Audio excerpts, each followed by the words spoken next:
දැන් මම තාච්චියට පොල් තේ ටික දාගෙන දැන් තෙල් ටික හොඳින් රත් වුණාට පස්සේ මම චිකන් ටික එකතු කරගන්නවා. මේ තියෙන විනාඩි 15ක් තිබ්බ චිකන් ටික 3-5 වල හොඳින් තැවරලා තියෙන්නේ. දැන් මේ විදියට ගැඹුරු තෙලේ ඔයාලා මේ චිකන් ටික හොඳින් බෙද ගන්න.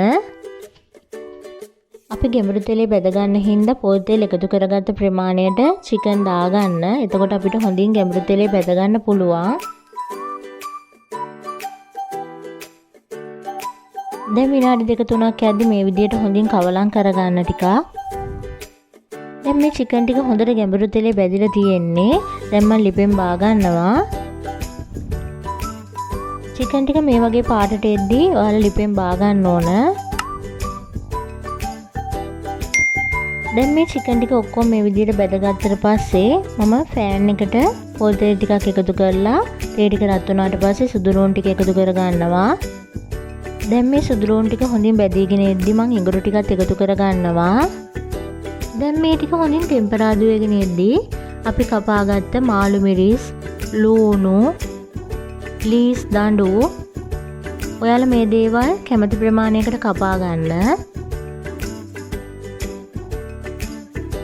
සියල්ලම එකතු කරලා මම සීනි එකතු කර ගන්නවා.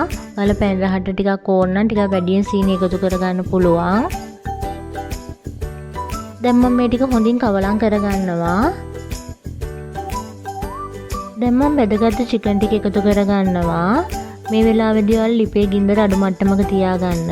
සෝයා සෝස් උත් එකතු කර ගන්නවා. කෑලි මිරිස් ඔයාලගේ රස අනුව මේව එකතු කර ගන්න පුළුවන් 3-5 වර්ග. ගම්මිරිස් කුඩු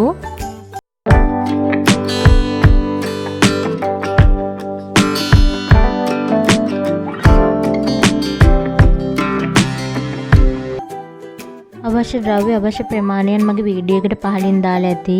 ඔයාලා බලන්න. දැන් මම ලිප ඔෆ් කරලා චිකන් ඩෙවල් එකට තක්කාලි සෝස් ටික එකතු කර ගන්නවා. මේ තියෙන මම ඉතාමත් පාසුවෙන් රසවත් සාදාගත්ත චිකන් ඩෙවල් එක ඔයාලත් හදලා රස බලන්න. ඔයාලත් මේ වීඩියෝ එකට කැමති නම් මාව subscribe කරන්න, bell icon එක click කරන්න, like කරන්න, comment කරන්න, share කරන්න.